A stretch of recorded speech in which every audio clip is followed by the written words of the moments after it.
YouTube, man? It's your boy Kels. We're back with another video. This time we're gonna react to the story behind Thanksgiving.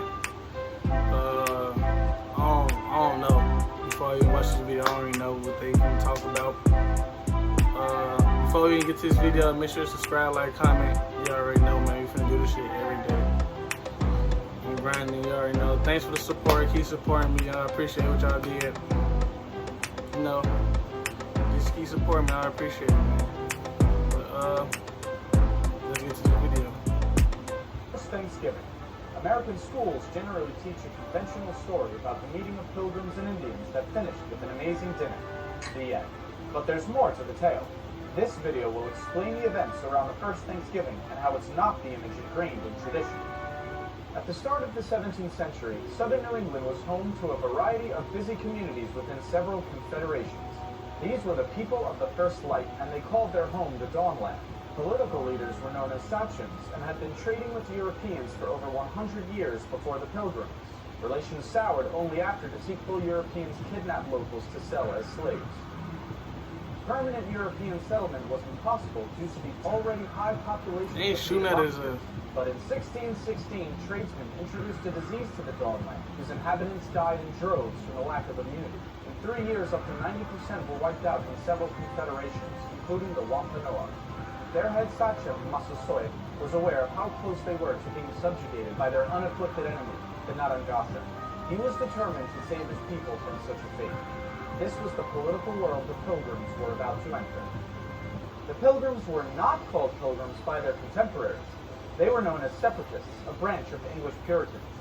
King James hated Puritans and began persecuting them in 1604, so the Separatists fled to Holland, where they were free to worship. But because they feared losing their national and communal identity, the congregation wanted a new place to plant their church. They decided on America and asked King James for a patent that would grant them rights to build a colony. They planned to make a profit catching fish to pay off the debts to their investors. The Mayflower set sail on September 6th. 2 months later, Cape Cod was spotted and 16 men were sent ashore to inspect the area. Unfortunately, the settlers didn't know how to fish and food was running out. They resorted to stealing from graves, homes, and storage pits to keep everyone alive. Then came their first hostile encounter with natives, but no one was killed. On December 12th, they reached New Plymouth. They did not land on any specific rock, but folklore insists they did. Construction began in January. By winter's end, 44 settlers would be dead from bad conditions. In March, they were surprised when a man named Samoset walked into New Plymouth, greeting them in English. He told them they were building on top of a village called Patuxet, whose residents had all died from the recent epidemic.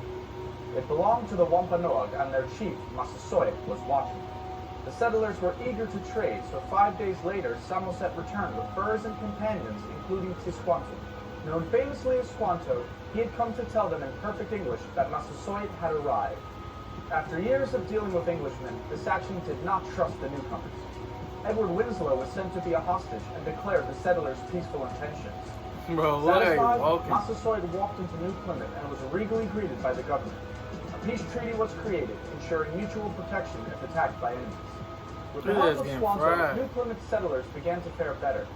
He taught them how to grow crops and was absolutely vital as an interpreter. To the Separatists, he was a gift from God. But in fact, Squanto had been kidnapped from Patuxet in 1614 and shipped to Spain to be sold into slavery.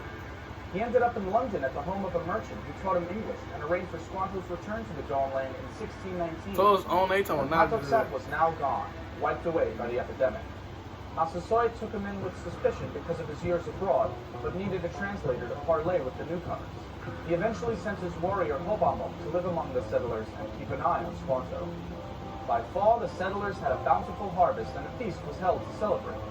Massasoit showed up with 90 warriors and 5 deer for the meal. For 3 days, the English and Wampanoag ate and entertained one another. This was the famous first Thanksgiving children learned about in school.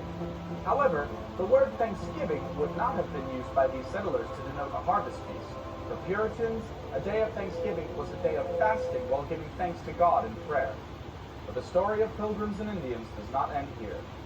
During New Plymouth's first year, Squanto had been up to something. Realizing his substantial power as the only English speaker of his people, he conceived a plan to overthrow Massasoit. He persuaded locals he could command the English to make war or peace at his will. Hobomok was suspicious of Squanto and warned Governor Bradford. Soon enough, they discovered Squanto's plot and informed Massasoit, who was furious. He demanded Squanto be handed over for a swift execution. Bradford refused. Dang. The interpreter was too valuable to give up. But according to the treaty, Squanto's life belonged in the hands of his sachem. Bradford finally conceded. He was about to hand over Squanto when an unidentified ship appeared. The alarm it caused delayed Bradford and worried Massasoit's envoys. Angered and impatient, they left. The ship carried 60 Englishmen planning to build a colony near Boston.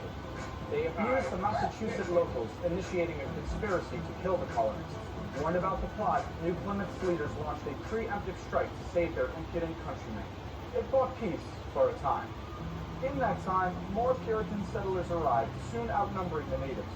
And while the Pilgrims' Treaty with Massasoit lasted until the Sachem's death, other Puritans were not concerned with such alliances.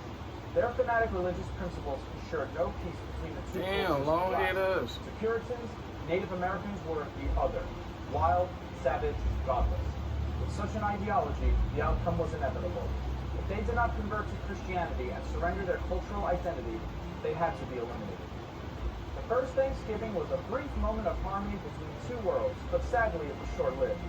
The capitalist opportunities the Dawnland presented, combined with zealous puritanical beliefs, were incentive enough to wipe away the native inhabitants. There is nothing wrong with sharing a feast of thanks with loved ones, but remember the true events that started the holiday, and not the fairy tale.